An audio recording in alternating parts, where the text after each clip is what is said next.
Ang latest happenings at trending sa mundo ng entertainment and lifestyle of your favorite stars, local man, international, we've got you covered.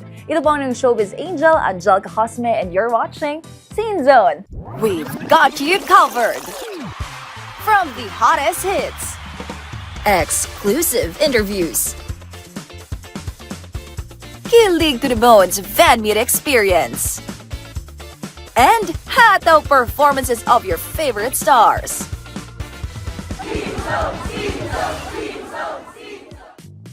On today's episode of Scene Zone, ng 4-piece band na nabuo taong 2008 ang Bibida. Walang iba kundi ang Grace Note. And this year, panibagong mix of pop, rock, and alternative songs na naman ang hatid ng banda sa kanilang 6th album na pinamagatang Walang Makakapigil. Welcome to Walang Makakapigil album launch. 8 kanta, yan ang bumubuo sa brand new album ng Grace Note. Matapos ang Walang Makakapigil concert noong Setyembre sa Teatrino Green Hills, ano pa nga ba't Walang Makakapigil album naman ang handog ng banda sa fans before the year ends. It's been fun. Ang dami naming ginawa this year na finally nagbunga, which is the album. We recorded the album actually since last year. Sarap sa feeling na ma-release namin siya bago matapos ang taon at meron kaming gift sa inyo ngayon 2025, which is the album Walang Makakapigil, guys. So sa mga nakasabaybay sa amin ng Grace Note, salamat. At ito na yung album natin. It's finally out. And for sure, magkikita-kita tayo sa gigs dahil yun yung gagawin naming next. We're gonna keep playing gigs. Ilan nga sa mga naunang album na ni-release ng Grace Note ay First Movement, Transparent at Small World. And this time, umikot naman sa live experiences ang kwento sa likod ng mga kanta sa Walang Makakapigil album. Love version ni Miss. Lover era do. Hindi, pero itong album na to, punong-puno siya ng kwento. Iba't ibang kwento, iba't ibang bintana sa isang building, iba't ibang perspective, experiences na pwedeng naranasan nyo rin, mga experiences, personal experiences din namin i-share sa inyo na hopefully it would resonate din sa kwento nyo sa buhay. And speaking of lover era ng bokalistang si Eunice, nariyan ang Wasabi Halmanataki na tungkol sa kanilang love story ng TV host na si Anjo Petiera. Nasulat ko yung Wasabi. It's a story how I met Anjo Petiera. He's my fiancé and he's still sleeping right now, dreaming of me. Oh.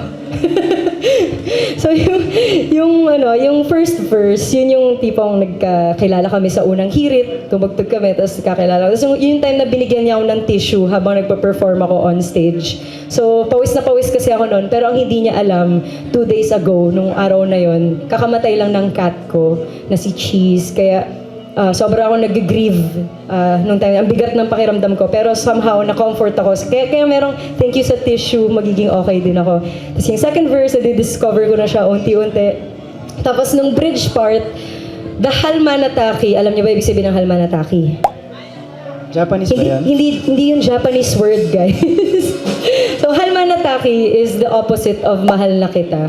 Yeah, so, babalik ka rin lang, no? Oo, binaliktad ko siya. Kasi naisip ko, mahal na kita. 3 salita, okay, dapat I love you talaga yon. Pero ginawa kong Tagalog kasi, syempre, Wasabi sa Tagalog song. So, mahal kita, parang hindi pa rin 2 words. So, sabi ko, mahal na kita, okay, 3 words. Pero parang ang cheesy. So, binaliktad ko siya, Halmanataki. So, kung may gusto kayong sabihin sa kanya, gusto mo sabihin ng discreet na mahal mo siya, Halmanataki is the key.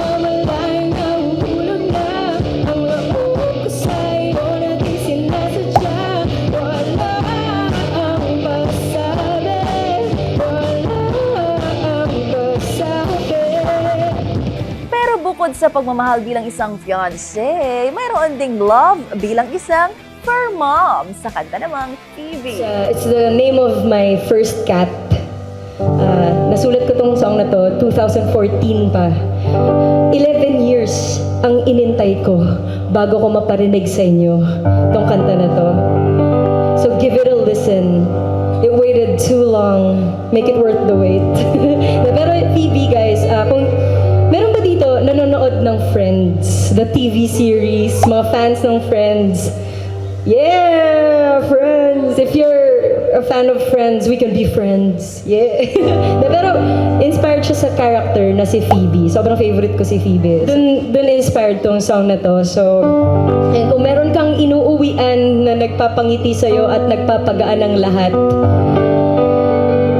may this song be your song. And it could be also a love song for your fur babies.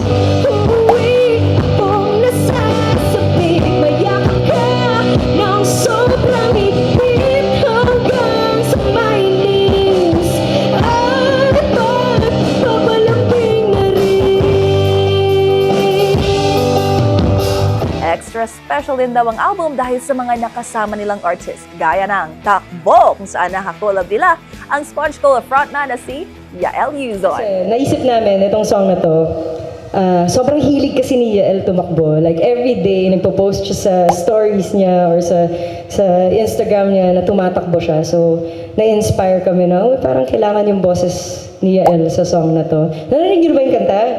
Narinig niyo na? Kamusta naman? Na-encourage ba kayo na tumakbo every day? Alam niyo, sobrang healthy nung song. It will make you, active. Sana papaisip ka no choice.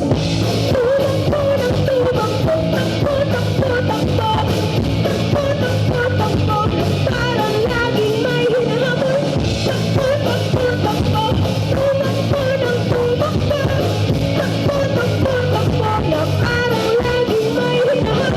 At nariyan din ang balang araw ay mapapangiti. Kasama naman si Zil Bautista ng December Avenue na sinulat ang founder ng Superstar Music na si Darwin Hernandez at nirelease noon pang nakaraang taon.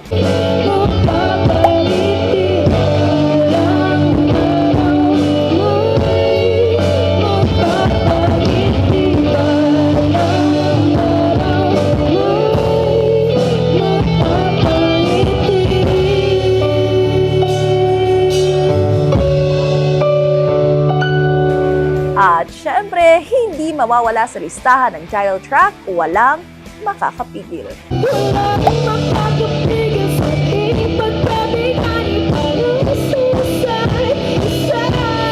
Sa mga bagong kantang ilabas, ano nga kayang personal favorite na nainis, EJ at Hatsi? Favorite ko Wasabi din. Yeah. Dahil lang yung love story. Yeah, it's technically yun yung kwento namin. So kung paano ko siya nakilala, paano kami mas nagkakilala at paano ko sinabing mahal na kita, which is Salma Nataki. So yeah. Sige, ako Phoebe. Kasi parang it best describes yung pakiramdam kapag in love ka, ganun. Tapos yung pakiramdam na at home ka whenever you're with that person. Tapos, of course, on the technical side naman, naipapakita din yung kulit naming Grace Note sa pag-arrange. Kasi bilis bagal. So, matagal na naming, kumbaga parang hilig yung gawin sa mga arrangement namin. So, it's fun It's fun to do. Tapos, challenge din siya. Pero, kumbaga, nagagawa namin siya at the end of the day. So, very satisfying siya. So, yun. Yeah, yun din yung about sa cat. din yung context na. Nakakatawa din dahil... Zoomies kasi, diba? Yeah. Zoomies yung cat. And- Unpredictable. By the way, munti ka na namin palitan pa yung title nun. Trivia lang. Pero... Yeah, kasi parang wala lang na pag... Pero para kay Phoebe talaga siya. Yes, yun yung maganda ron. Kumbaga, at the end of the day, yun talaga yung naging title niya. So, meant to be, kumbaga, di ba? So, yeah. What's it, Hatsi? Anong favorite track? Walang makakapigil. Yung title track talaga, no? Bakit mo favorite yun? Yung title track kasi. Simple as that. Maganda. Best answer. Ano yung ganyan pag nag-drive kayo? Ayun. Bago tuluyang nauwi sa Walang Makakapigil, may iba pa nga bang muntik na maging title ng kanilang 6th album? Ano ba yung mga naisip nating title ng album? Parang meron kami isang naisip yung Alab ng Pulso.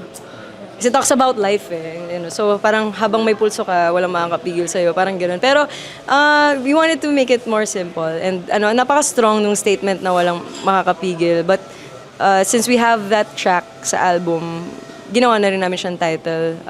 Since rin naman siya, it talks about commitment na which is yun din yung meron kami for Grace Note. So, yes, the power of commitment and love, walang makakapigil. You're unstoppable. Tuloy-tuloy po ang tugtugan sa aming pagbabalik. Don't forget to follow Scene Zone DZRH TV sa X, Instagram at TikTok. BRB!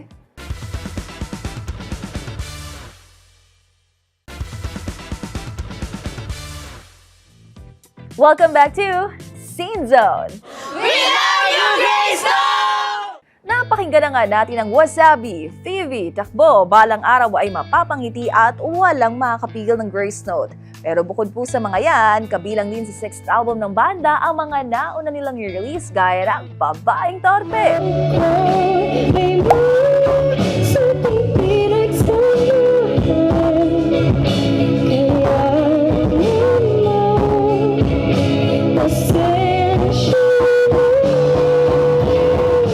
Meron din para sa mga single na gusto kong magsulo.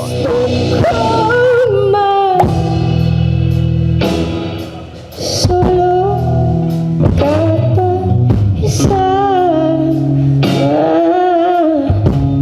walang napala sarili ko lang. At malalang nilalang na tungkol sa... I really want to make the listener feel the weight of gossip, and minsan iniisip natin napaka-harmless niya pero mentally it kills. So we wanted to spread that awareness to everyone. We don't tolerate that. And if you're experiencing someone na kung meron man ikaw nakakasalamuhang malalang nilalang, hindi na para patulan, pakinggan nila yung kanta at maniwala tayo sa karma. Hindi maging kwento ng mga kwento sa buhay ko. And speaking of mga malalang nilalang sa social media, paano nga ba hinahandle ng Grace Note ang bashers? Actually, honestly, I don't like hearing people talk shit about other people. I don't like that. I don't tolerate that. I do believe na sa society natin, kung gusto talaga natin ng, I mean, we always say we want a better world, diba? So be the change you want to see. Kumbaga, kung alam naman natin, ano kasi yan mostly kasi yung mga opinions na yan, yung mga sinasabi about blah blah blah blah, ang pinaka-root niyan is inggit So, crab mentality. Gusto ko siya i-point out. I really wanted to, specify what is the root of, being that kind of person. So, nag-create ako ng imagery nung malalang nilalang para alam nung tao na hindi siya kaaya-aya, yung ganung ugali, hindi siya tama, na yung basta-basta nang huhusga, na wala namang katotohanan, di ba? Kung ano-ano sinasabi na parang alam niya lahat, ganun. So, nagka-create siya ng something na hindi naman nakakatulong. Parang mentally, nakaka-affect. Parang tinitingnan natin siya as something harmless kasi hindi siya physical pero mentally, it affects other people. So, ang daming biktima ng ganun na parang ang daming narinig na kwento to sa kanila. Tapos nagsasuffer yung iba sa depression and anxiety. So, we don't need that. So, it's also a reminder, na everyone kindness is free, guys. Just be kind. Tatanggal ko naman yung mga ibang nagko-comment. Yeah. Pero tama ka naman kasi majority sa mga nagko-comment, mararamdaman mo naman kung like ano yung intention nila. Yes, you have to know the intention. Kung attack ba or constructive I'm criticism. only talking about the attacks. Yung mga constructive criticisms, I also believe that. So may thin line kasi yan na parang mararamdaman mo. May borderline ang kwentuhan at chismisan na hindi nakakatulong. Alam mo na, gets yun na yun kung may instinct kayo. So I believe yung iba, feedback. Yes. Tumatanggol, yan. Lumalabas yung mga tagapagtanggol namin.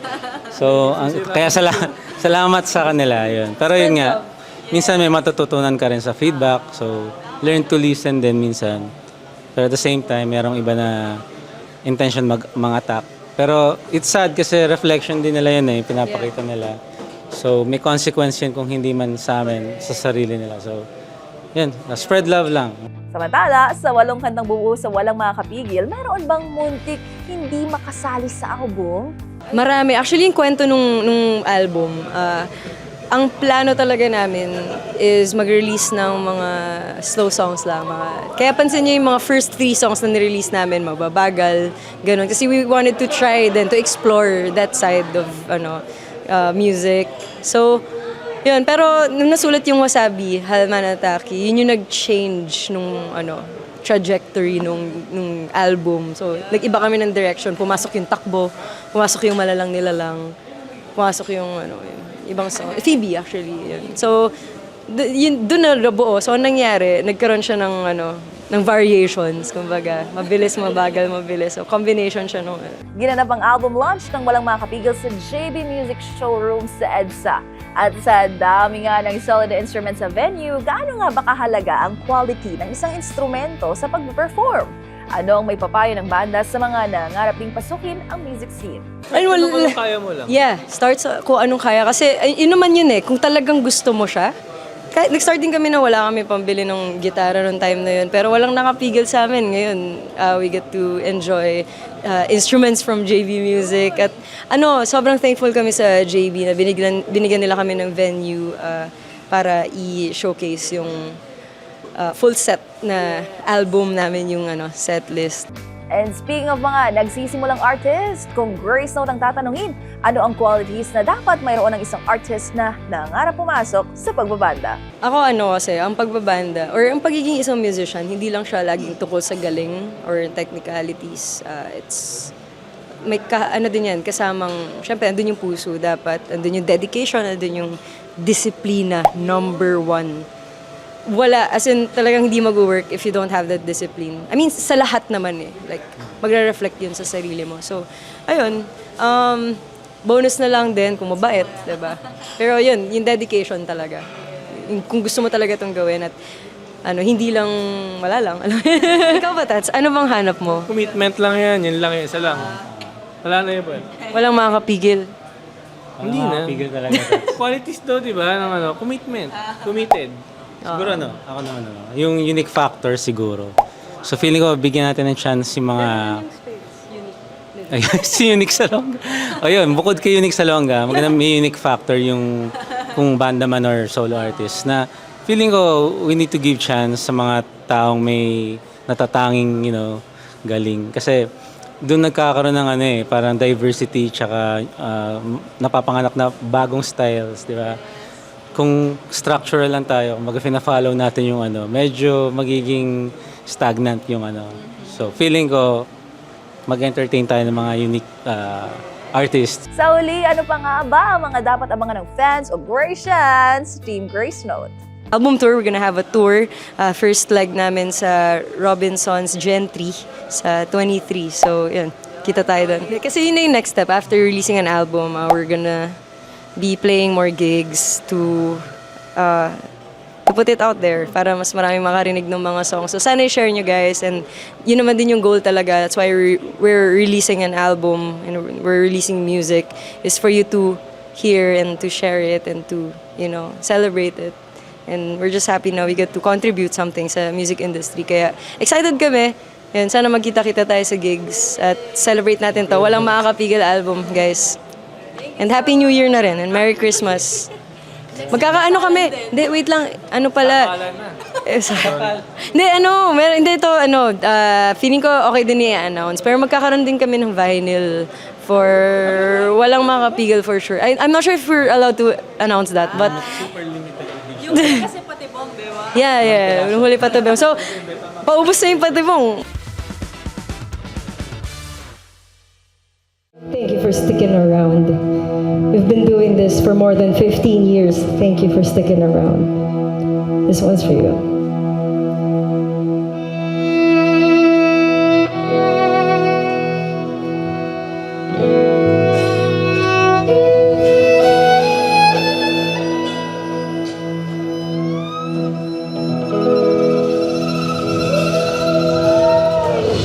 We'll see you guys. We love you guys.